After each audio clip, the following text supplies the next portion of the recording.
Hey Internet, this is David Fitz here with the 15th episode of Let's Talk Weekly Podcast. It's been a while since I've done any more posting, but I'm joined by Maki Roll. Hi! And we discuss cosplaying, burlesque, an article she wrote about cosplaying, and X-Men, WWE, and I should say there's some spoiler talk about Days of Future Past. But that's your warning right there, people. We didn't give a warning beforehand, so. But what else did we discuss?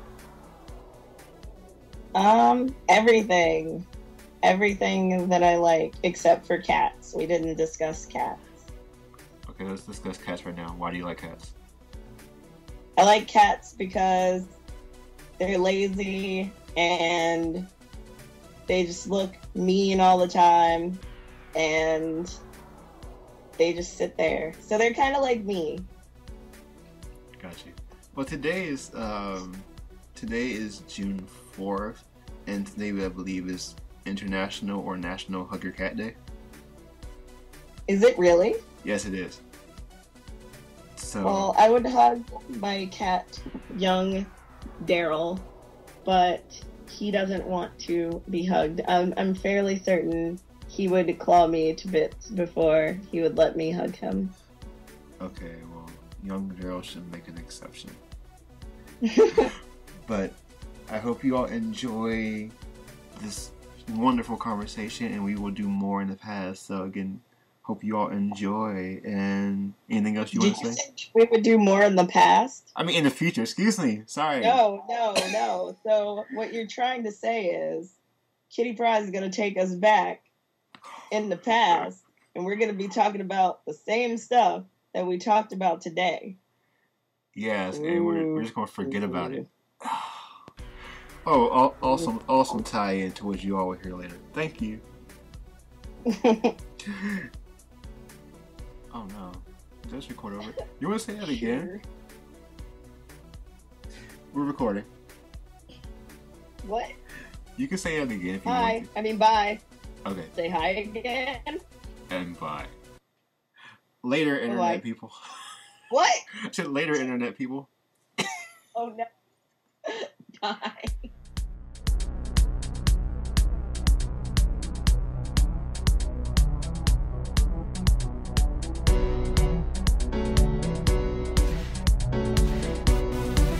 Welcome to the Let's Talk With You podcast.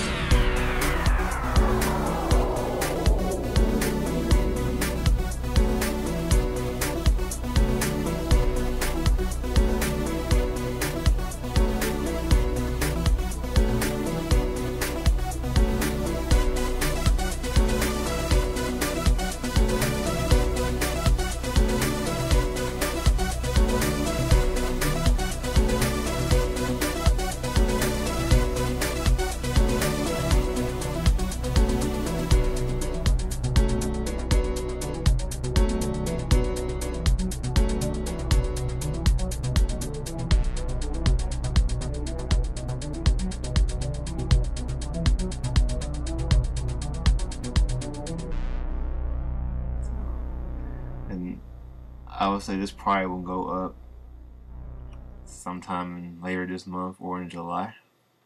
Okay, whatever works.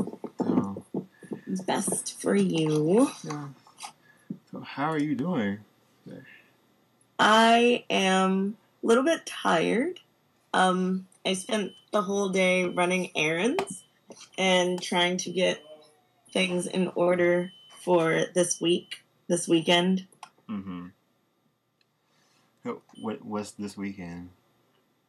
Unfortunately for me, I don't have a convention. I know that there's Anime Next and I believe Colossal Con going on, but I will not be at either one of them.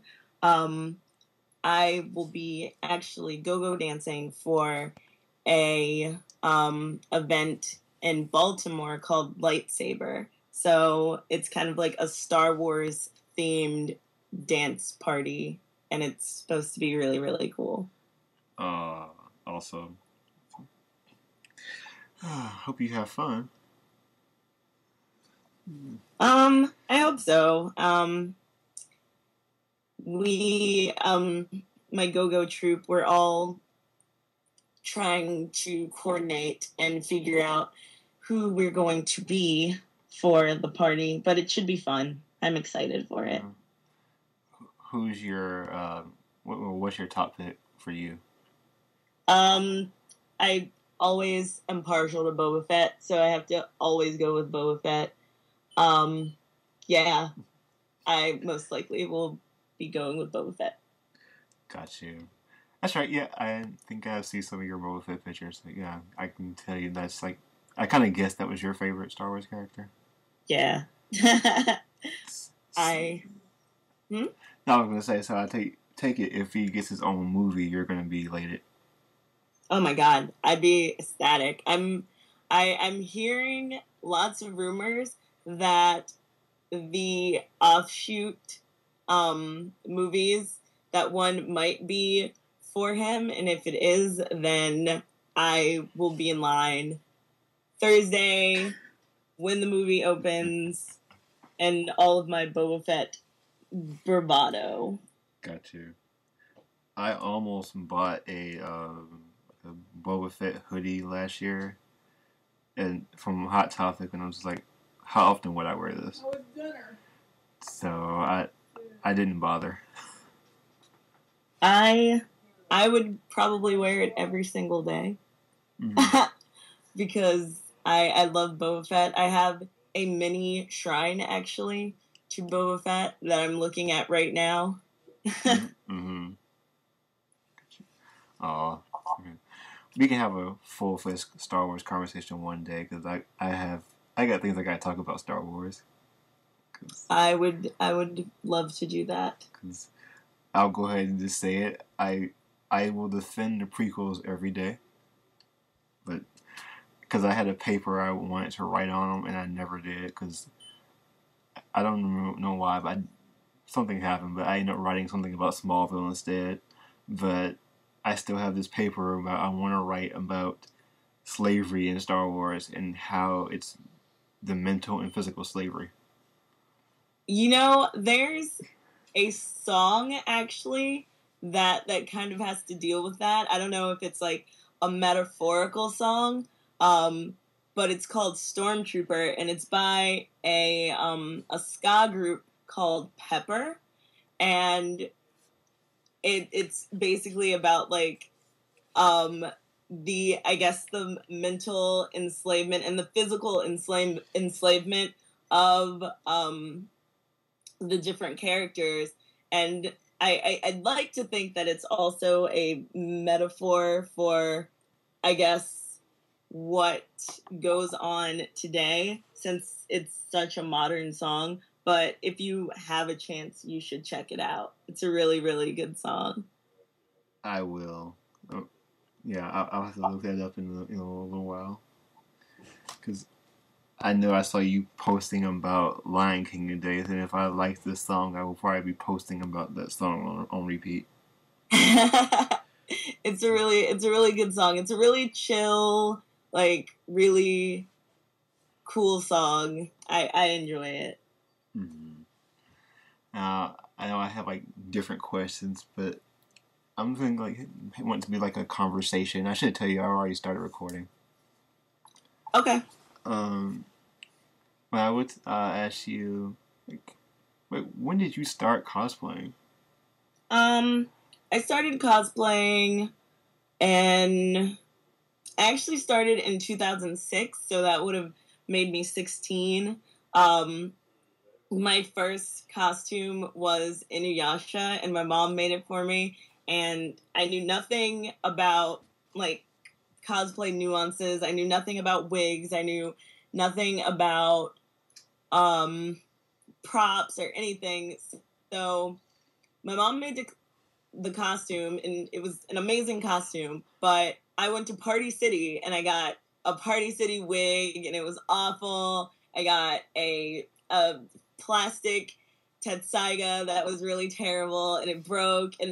But when I went to my first convention, which was Anime USA, it really didn't matter. Like, there are so many people who were really nice. There was even a better Inuyasha there, a much better Inuyasha, but she asked to take a picture with me, and I just felt like this sense of camaraderie, despite the fact that I had this really, really terrible, like, plastic wig, this plastic sword. I just felt like a sense of belonging despite all of that. And I think that's what really got me into cosplaying seriously. Mm-hmm. I'm trying to remember. I think it was like a long time before I actually understood like what cosplay was or had ever seen it, because it was a long time before I even knew what anime was. And although I had seen Dragon Ball Z or Robotech and stuff, but I just thought it was just like cartoons. But and I don't remember if they ever, like on Toonami back in the day, like if they ever said it was anime. I don't remember. But I don't I don't know either, but I know that's where I started watching some of my favorites. I started watching Trigun. I started watching Cowboy Bebop. So I got a lot of those, like my first, I guess, taste of quote unquote adult style anime. But before that, there was of course Sailor Moon. There was Dragon Ball Z. There's Cardcaptor Sakura. So there were all of those that I really grew up on. But it wasn't until I watched Cowboy Bebop and Trigun, and I had access to really, really crappy AOL dial-up internet, which is showing my age, I'm sure. But that's when I researched these characters, and I was like, so this anime thing, this could be something that I want to know more about. And here I am now. Mm. And how often do you cosplay? Whenever I can. Okay. So, normally I say I go to I'd like to say 5 main conventions each year, and then there's some that kind of get interspersed in depending on time and budgeting. And then I also do kind of promo work for Collector's Corner in Baltimore. And sometimes they have events where they need, they need costumed, I guess, characters. And that's usually where I do Storm. Like, they know me there as the Storm cosplayer. So it's really, really cool. I try to cosplay whenever I can. I really enjoy doing it. Got you. So I'm gonna go ahead and guess: is Boba Fett your favorite cosplay, or do you have another favorite? My favorite costume as of right now, I have my favorite costume and my costume that I'm most proud of. But my favorite costume at the moment would have to be Ryuko from Kill la Kill. Just because she's a really, really like badass in your face character, and she's all about friendship, she's all about loyalty, and I just see so much of myself and my friends in the different characters of Kill la Kill. So every time I cosplay Ryuko, it's just this, I don't know, it's like this feeling of like embodying a character that is so close to my personality that it's a really, really cool feeling. Now, the costume that I'm most proud of would probably be my headhunter Nidalee from League of Legends, only because it was a straight 3 months of like trial and error. It was my first time working with Warbler. So there was a lot of trial and error. There was a lot of trying to figure out how to make things work. It was my first time like constructing my own wig. It was my first time, like, more so than just styling a wig, actually creating dreads for a wig and installing them into the wig. So it was my first time doing that. It was my first time, not my first time making armor, but it was my first time working with Warbler and making armor. And also it was my first time working with LEDs. We installed LED strips into the armor to give it like the glowing effect that Needly has in gameplay. So I would say that's the costume that I'm the most proud of. Okay. Because it's funny you said Warbler, because I was having a conversation on another podcast on Saturday, and we talked about, or a friend of mine who does cosplay as Gamora, because she wanted to get above the hype before the movie comes out in August. Mm-hmm. And we were at Animazement, and some people thought she was a Skrull or She-Hulk, or and her boyfriend was Mermaid Man. So they were like, how come she's not Barnacle Boy? But we talked about using Warbler and how funny it was. We went on this whole Pokemon tangent of how Warbler could be a Pokemon. But this thing here you say is like, okay, I see that people are really using it, and that is one of those like common things that are needed in making outfits. It's not. It's. I think it's the hot new thing for making armor.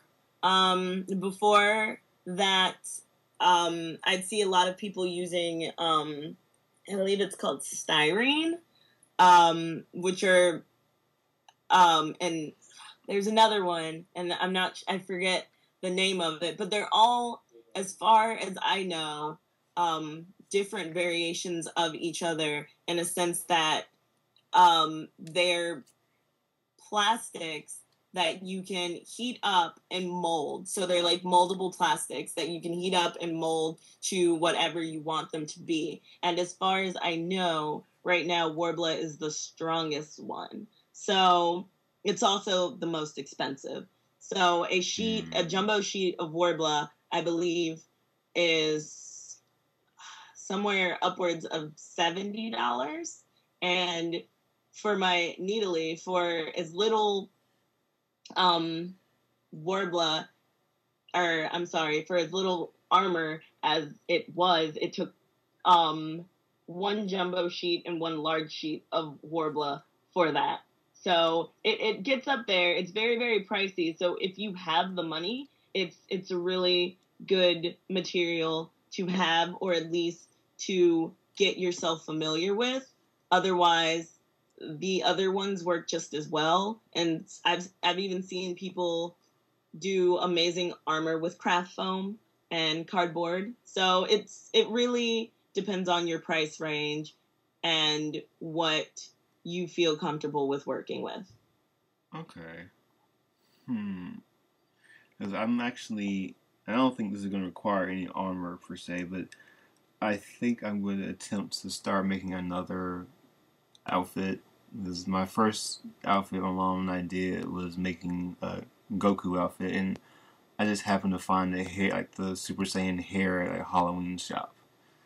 That was it. Like, the only thing I bought extra. I mean, found some like orange pants, or no, actually we made everything from scratch. Now I have a picture on Facebook if you can look it up if you ever want to see it. But some people say, you're pretty close or whatever, but the difference with me was I was wearing cowboy boots. What? Yes, I was.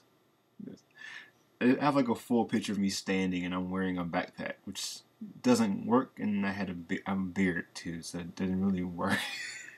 It worked for the time, because people were like, Goku, can I take a picture? Can I touch your hair? I was like, I don't mind. We can do all that. But I think my next outfit will be something from Robotech, which I think maybe one of those like Arab mode outfits or flight outfits or something. Because I just saw a picture maybe about an hour ago, and I think I want to try something like that. Okay. But another question for you is, what is it about the art of cosplay that attracted you to want to start cosplay? I liked. I don't know. I fell in love more with the people cosplaying, I guess, and the idea of portraying a character that you identify with. So, it was a really cool idea that you could find these characters and you could create these costumes, using, I've seen people make like amazing, like crazy, like armored costumes just from, a Warbla or just different materials. And it's really, really cool. It's really, it's a challenge. It's really fun. It opens you up. It really opens you up to try your hand at new things. Without cosplay, I don't think I would have really gotten into sewing as much as I did, or crafting for that matter. So cosplay really, it really helped me learn more about sewing, learn about making clothes for not only myself, but for other people. So I think that's really, really cool, which also comes in handy when creating burlesque costumes, because I don't have to buy things. I can just make them. And although it is time consuming, it can be time consuming, it saves a lot of money, and it ensures that you have something on that no one else has. And I think that's really what draws me to it. The people and the ability to really be creative and try your hand at something new. Would you say it's better to sew it yourself versus buying it yourself, or would you encourage people to do that? It doesn't matter. Not everybody has, not everybody has the skill to sew. Not everybody wants to sew. And that's perfectly fine. I'll be honest, in the past, I was of the mind that if you didn't sew it, you were really cosplaying. But, as I grow up, people enjoy cosplay because it's just you being the character that you enjoy, and whether you make your costume yourself or whether you buy your costume, it doesn't matter as long as you're having fun. Because that kind of leads me into like a lot of different other questions, but I'm just gonna go in order. I know you already mentioned League of Legends, but do you have any other like other game characters or comic or anime characters that you like to cosplay as? For video games, I do Jade from Mortal Kombat. I've also done Misfortune from what is it called? Is it Skullgirls? Is that what it's called? I'm like blanking fiercely. But I've also done La Mariposa from Dead or Alive. So basically, like any fighting games, I've probably done a character from that fighting game, or I'm planning to do a character. I'm a really big fan of fighting games, and Mortal Kombat in particular is my favorite game of all time. So are you competitive? No, I'm casual. I'm very, very casual. I don't really, it really sucks, but I don't have the time to really get into playing and to really get competitive. So I mean, 9 times out of 10, if somebody says they can kick my ass in a video game, then they probably can, because I just play for fun, and I don't really have the time to be competitive. In middle school, though, I used to play a lot of Counter-Strike, and I used to play a lot of Unreal Tournament. But that was a very, very long time ago, and that's when I didn't have friends. Now I have friends, I think. You think? But I do understand. I mean, I think gaming, in a sense, is something good a lot of people go to. I mean, nowadays it's more widely accepted. But I think back then, I'm thinking it was over 10 years ago. It's like, it's kind of like, was it being reclusive in a way? But I would encourage you to try it more often. I mean, I'm not real competitive myself. I mean, I go online, I get cussed out, and I'm cool with it because I suck. So I mainly just stick to myself when I'm playing something. Last time I really played something online was DC Universe, and I was like, yeah, I don't have time for this. But I know how I met you or reached out to you, in a sense, after you wrote your article back in February about cosplaying. And that's something I did really want to talk to you about, which was, because I went back and reread it yesterday, and I just talked to some friends about it, and a lot of people have good, I read some comments, people have good things to say, and I think what you said does stand out, and is something that needs to be seen more by more people. I mean, I don't know, like, what led you to want to write about your experience? There was a particular thing that I had saw on the internet about a photographer who made the statement that the reason that they do not shoot cosplayers of color is because there are not too many cosplayers of color that they find inspiring, which I thought was A, offensive, and B, ridiculous, because I, off the bat, can name 5 very amazing cosplayers of color. There's Spectrum Marvelous, there's Kassane Cosplay, Polychrome Dreams. So there are a lot of cosplayers of color out there, and there are a lot of good ones. And it was more or less responding to that, but also to piggyback off of Chaka, Princess Mentality's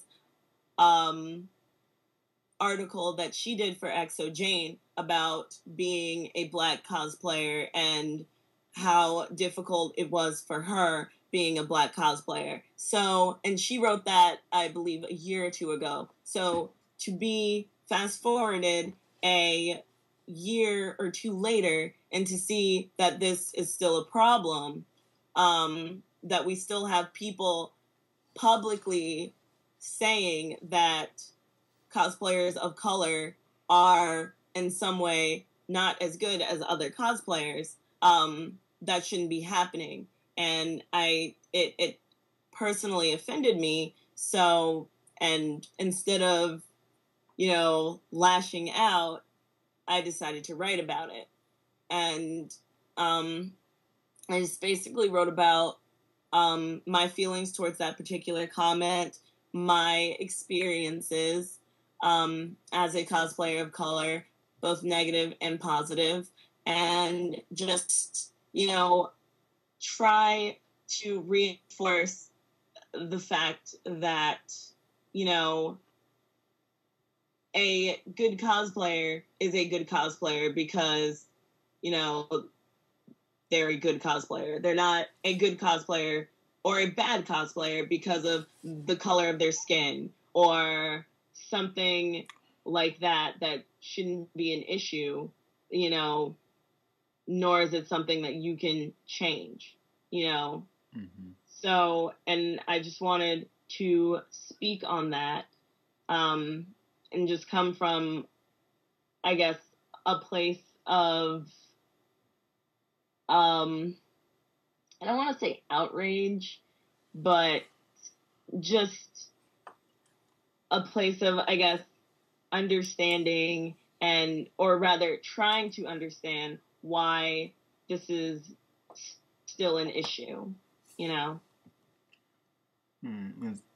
I'm wondering, like, after you initially wrote it, like how long did it take before people start giving you feedback? I I would say within the first hour, which was really surprising to me. I didn't really expect for it to be shared or it to reach the amount of people that it did. But there was a lot of positives. There were a lot of people reaching out to me, sharing their experiences with me, and confiding in me that they're afraid to cosplay because of the issues that were pointed out in my article and in Chaka's article, and that reading those articles made them want to cosplay.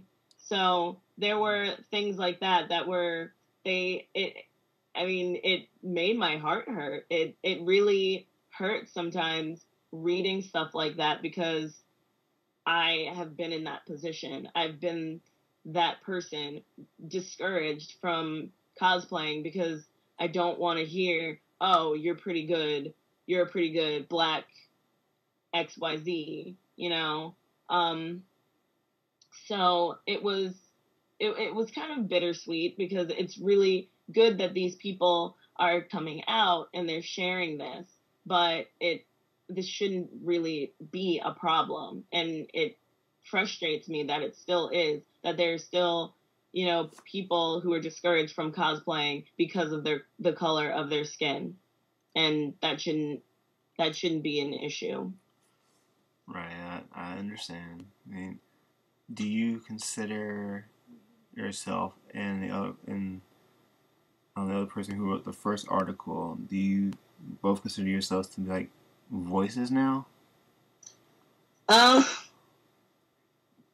I mean, I don't speak for Chaka, but she actually inspired me to cosplay more and to voice my opinion more. So she was a great inspiration to me, and me myself, I just share my experience. I want to share my experiences. I want to share in hopes that it will reach somebody who is afraid of sharing themselves, and it will let that person know that it's okay to be a black person who is cosplaying. It's okay to have dark skin and cosplay somebody who does not have dark skin. It's also okay to be fair skinned and cosplay somebody who has darker skin. If you like a character, it shouldn't matter. Because I've also seen a very, very good Storm cosplayer who was fair skinned, and there were a lot of people ragging on her saying that, Storm isn't supposed to be white and this and that. And I don't think any sort of discriminatory behavior is acceptable. You know, you should be able to cosplay whatever you want. Period. Right. And I'm wondering now, like, as feedback like for your cosplays, have they been? Are you still getting some negative comments, or are they still like, overly positive comments from people? They're definitely more positive than negative. There hasn't been anything since then that has been in response to my race or my color, which I am thankful for. I mean, the most negative attention I got was, I believe, on 4chan. Right a few days after I wrote my article on 4chan, and they were saying that I was a shitty cosplayer and I'm not even that great, so why am I demanding this attention, and yada yada yada. But I mean, that's the kind of stuff that you ignore, you laugh at it, you move on, because these are people who I probably will never meet, or maybe even people that I've met before, who, I guess, for whatever reason, feel the need, and maybe they genuinely think that I'm not a great cosplayer, and that's fine. That's their opinion. But there are also people who are very, very negative, and they are also people who say all of this stuff under an anonymous handle. So it's really something that you just have to laugh at and move on. That's the only way you can deal with it. That's true. I mean, I'm guessing that like those things kind of give you more of an incentive to want to continue. I mean, they do and they don't. I am going to cosplay. I'm going to do burlesque. I'm going to do the things that I enjoy doing regardless. It's definitely definitely a middle finger to them to keep on doing what I want to do and keep on cosplaying, and just, I guess, showing them that it's whatever. I'm going to keep cosplaying, and I'm going to keep cosplaying whoever I want, whether it's a character with white skin, character with purple skin, character with green skin. I'm going to cosplay whoever I want, and they can just deal with it. Right. I mean, now, is there any advice you want to give to people cosplaying, like, either in general or people of color or anything or different ethnicities who want to cosplay? Just have fun. Remember that everybody who's in this hobby is an adult or is going to be an adult that is dressing up as fictional characters. We're all children to some degree. So there's no real hierarchy of you can't do this because so-and-so does this, or you can't do that, because who cares? We're all having fun. We're all having fun. And no matter what you do it for, if you do it with the intent of trying to get famous, that's fine. If you do it just because you want to have fun, that's fine. If you do it as a means to get into something else, that's fine too. Just, whatever your intentions are, just have fun with it. Don't take yourself too seriously. And just do it. True. Yeah, I think that is great advice. I mean, I've seen some people in the past, although I've only gone to two different conventions, and Animazement and North Carolina Comic Con, where I've seen some really good cosplays, and ones like I appreciate the ones that I can tell someone has made that. I mean, I like seeing the ones where I can say, oh, someone may have ordered the outfit or something, but I think I like them all, but I like to see that personal touch to it or something. And even if it doesn't look exactly like the character, I can say, oh, I see what they were going for, and I appreciate that. And I def. Oh. I mean, I say it's all about being fun, like having fun, like you said. Yeah, and I mean, there definitely is a, you can definitely see when a person has put, the time and the effort into a costume versus a costume that was bought. And it's really cool to see, especially if you are a costumer. It's really cool to see other people who have made their costumes, and just looking at the construction, it definitely is really, really cool to see. But yeah, overall, you just have fun, whether you make it or you buy it. You have fun. Everybody's there, for the same purposes. Everybody just wants to pay homage to their favorite characters. Now, would you say something about working on a signature pose or anything when someone says, "Hey, can I get your picture?" Because I noticed in the past when I've done it, all I've done is smile, and I'm like, I really should pose or do something. I think it's very, very important to, at least before you even go to the convention, to just research one or two, a couple signature poses from the character, just so you're not, when people ask you for a picture, you're not just standing there doing, the peace sign and the smile. Doing that, it makes you look cool, and, it shows, a lot of people get really, really excited when, they see somebody bust into, a signature pose. For Storm, I like to do, the kind of the calling the elements, where I have, my arms outstretched, and I'm, staring intently, and, people really, really like that. So in doing it, you also show that you have this connection to the character, and then sometimes you get to see people geek out, and it's really, really cool. Mm-hmm. And since you just said Storm, I do have to ask, what are your thoughts on crap, what's the name of the new movie? Days of Future Past. Must we discuss that if you abomination that is Storm?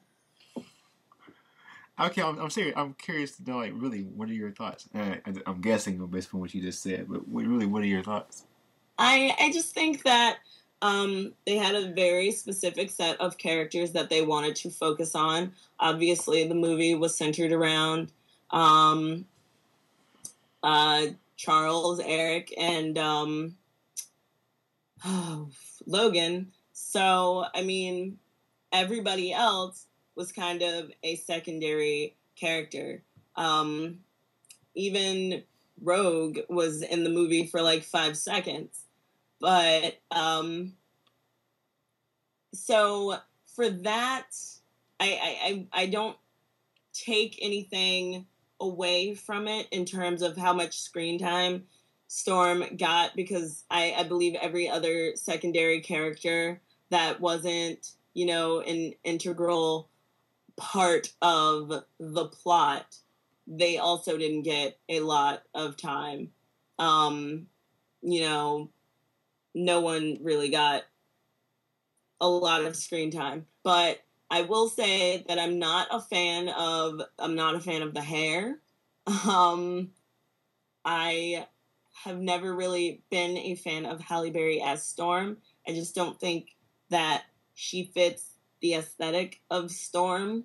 I also didn't like, and this was just a personal thing, but I also didn't like the fact that in the movie, everybody got a real name except for Storm. And it was just oh, hey, Logan, remember Scott, remember Jean, and remember Storm. And I'm just like, I guess Aurora's hard to say.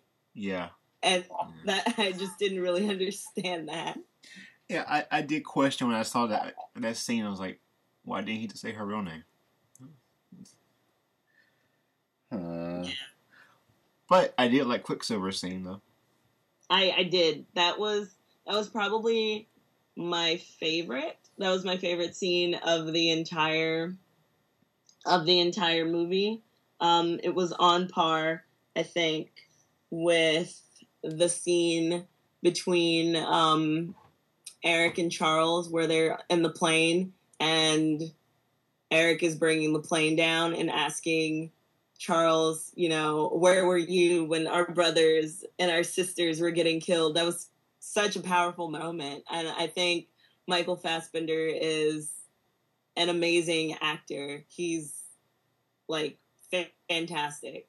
He is the embodiment of Magneto. He is Magneto to me. There's no one else. Yes, he is. I mean, I think when I saw First Class, I had my gripes with First Class. I really liked it. I liked him as Magneto, and I'm starting to turn my opinion around on First Class because maybe I'll buy it now. But he did an excellent job, and to see how they portrayed Magneto in a sense of like, and I guess I'll go back to the Quicksilver scene when Quicksilver says like, yeah, my mom knew a guy that had magnetic powers, and Magneto's face is like, oh, okay. And I think he realized this is my son. Yeah, that was a very funny scene.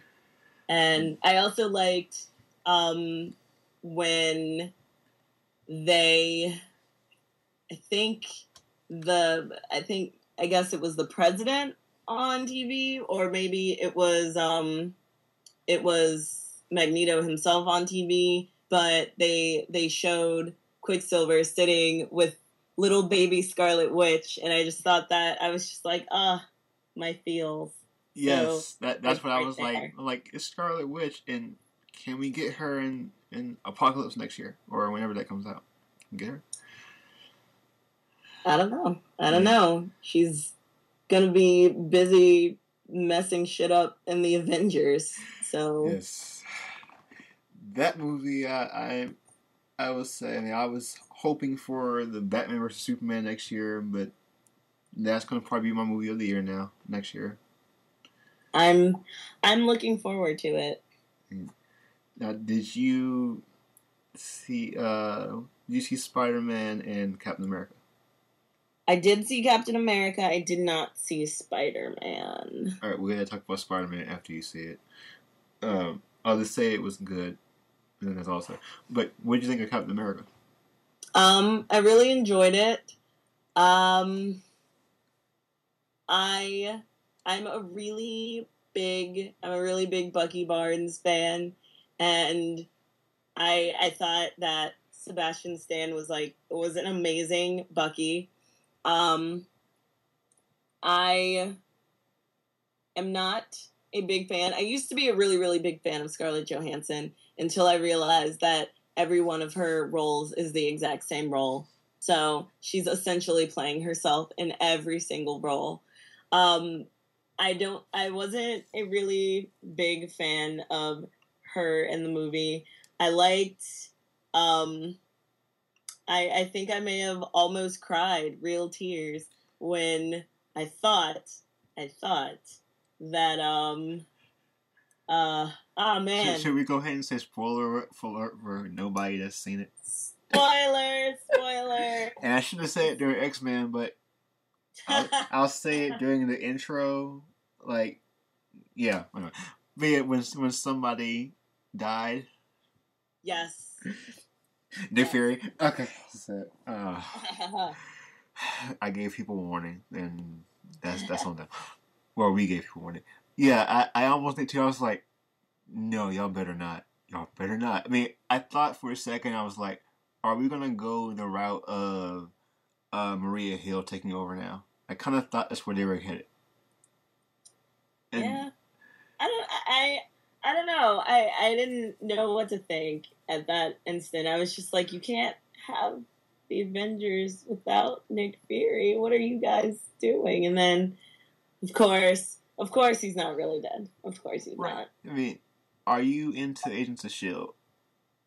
No, I tried it, and then it got really, really boring to me, and I stopped. I stopped at the second episode, but maybe what do you think of it? Should I give it a second chance?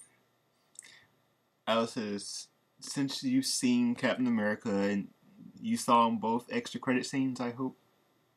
Yes. Okay. So, now I'm not going to worry about saying spoiler alert no more. Since we saw Baron Strucker... No, was that Strucker with the, in the Hydra base? I think I'm thinking, getting my characters confused with. And we saw Scarlet Witch and Quicksilver. He talked about creating miracles. They actually have episodes in Agents of S.H.I.E.L.D. where the Centipede people are working on people who have miracles, quote unquote, and they throw it around so much, like, because after I binge watched a lot of it after I saw the movie, and when I kind of put together, like, that's their way of going around saying mutants because they can't say it. So, yeah. So I was like, okay, I get it. So because they had one character who was an X-Men character, I forgot the character's name, but he's in that one episode there. Then they have another one where somebody gets their powers, and the whole time they keep talking about this list of people who have psychic abilities, and Coulson's like, psychics don't exist, and I'm like, well, there's Scarlet Witch. We're gonna see her next year. So I think that's where they're headed.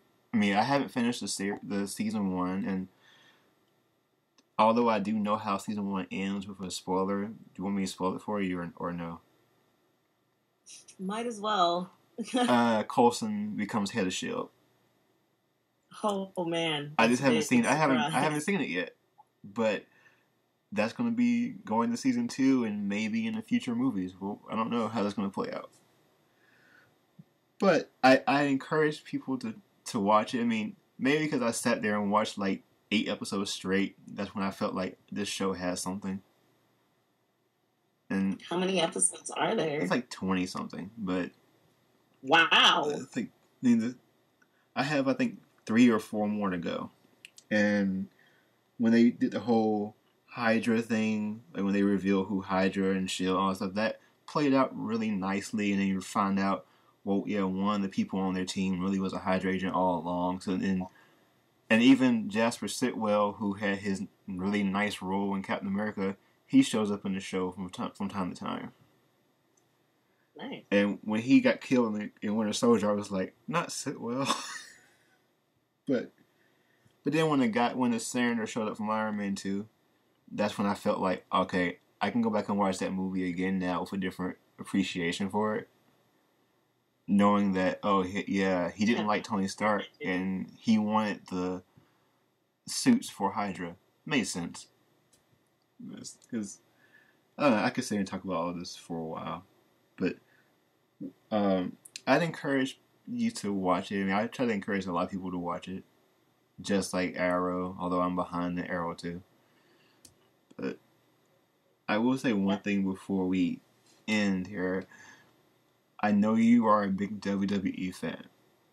So, how is Payback? I didn't watch it. First of all, I was watching, I had to cut an hour of Payback because I had to watch Game of Thrones, which was a whole other WTF in itself. But, Payback, it was alright. They had the S.H.I.E.L.D. versus Evolution, and S.H.I.E.L.D. won, which, woohoo, S.H.I.E.L.D. But, what really was like the WTF moment was on Raw the next day, where Seth Rollins kind of Seth Rollins like turned his back on the Shield, and he's now a part of Evolution, and that was my big WTF moment for WWE. So it wasn't really Payback that got me. It was Raw. Yeah, I didn't watch Raw until Tuesday, and I was thinking, like, this is one of their better Raws after a pay-per-view. I mean, we always know WrestleMania, I mean, the show after WrestleMania is always going to be great. But I feel like this was one of their better after shows. I mean, I won't lie, I actually thought Dean Ambrose was going to be the one to switch. I did too. And that's when I praised their writers for saying, you all tricked me. And I appreciate that. I definitely, I knew somebody was going to turn, and I do think that they're trying to give what's his face, Roman Reigns, his own push.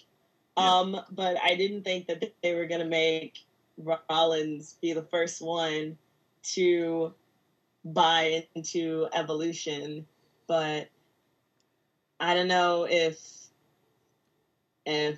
what's his face, Batista's really gone. Is he going to make more movies? Like, is his contract up? And maybe that's why. I just what I was thinking. I was like, okay, he's growing a beard. Either he's getting ready for the press tour or he's doing a movie. Yeah.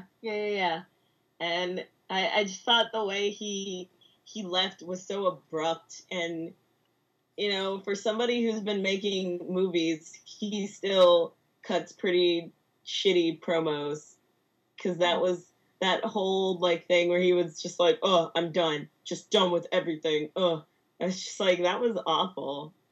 That was literally like the worst thing I've ever seen. It was my other computer. Hold on a second. I didn't think that was going to happen. Crap. Awesomely crap. Well, my other computer just cut in there. That sucks. Oh my god, what was that? That was like So I just had a webpage open and it just like, yeah, I'm gonna start playing a video now all of a sudden, and it's been quiet all along. I'm not gonna worry about trying to cut it out. I'm sorry. It's just gonna be in there. I'm just like, I'm not gonna worry about that. What were we saying? Batista, the most horrible person at cutting promos. Yeah, I mean, you ever listen to the what is it called? The Raw After Show on AfterBuzz? Is that on the WWE network? Oh no, this is actually on the AfterBuzz network. It's a separate thing, but they do an after show for like all the WWE shows and other shows. But they're pretty much spot on every week. I mean, I only listen to the Raw show, and I mean they put it on iTunes and they have the videos on YouTube. But I need to listen to this week's to see what they say about the Batista leaving and the Shield breakup. Because I didn't expect the Shield thing until like much later, but then I thought it was going to happen a lot earlier. My boyfriend and I, we were actually having like a bet on when the Shield would break up and how they would break up. We both thought that it was going to be a lot sooner. We thought that they were building them at the time when they were facing the Wyatts. We thought that they were building them towards a break, and then abruptly it was the Wyatts versus John Cena, which was really weird, and I guess that's over now. I don't know if it's over or not, but that's when we thought that they were going to break them up. It's really weird that, well, it's not really weird, because I guess this way Rollins gets a push, and now they have to work in Ambrose and Roman Reigns.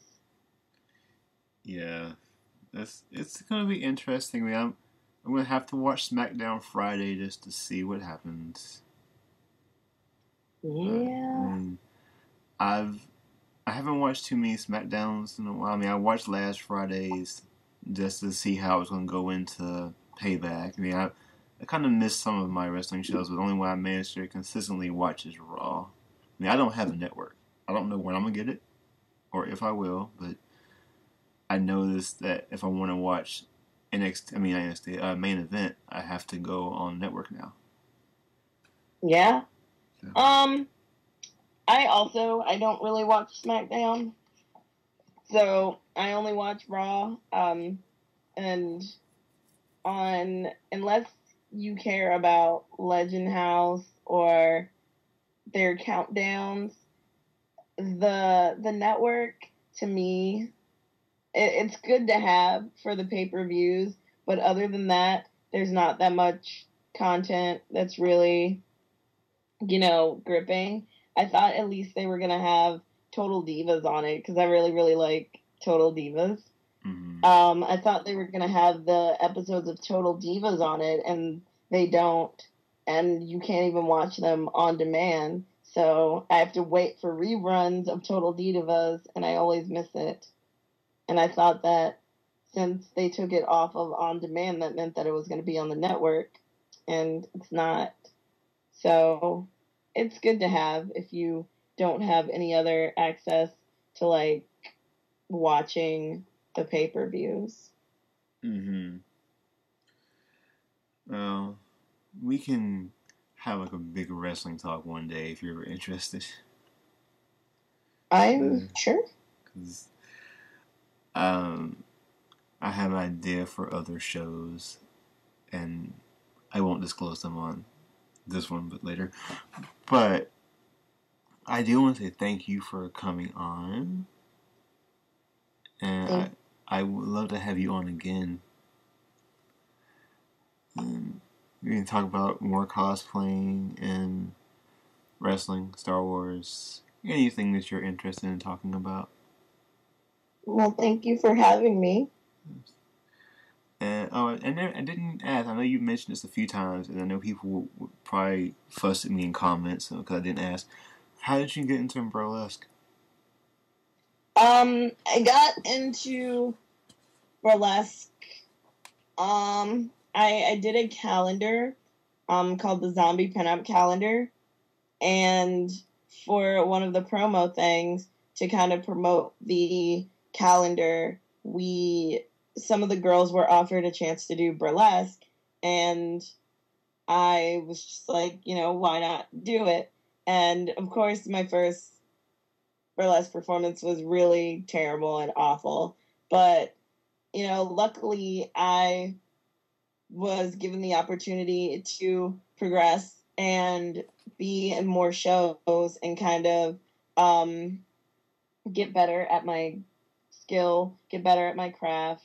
And now it's a year and a half, later, and I just recently produced my very first show, which was almost a sold out crowd for the venue. Mm-hmm. And I'm now going to be producing an Adventure Time themed show in September. Awesome.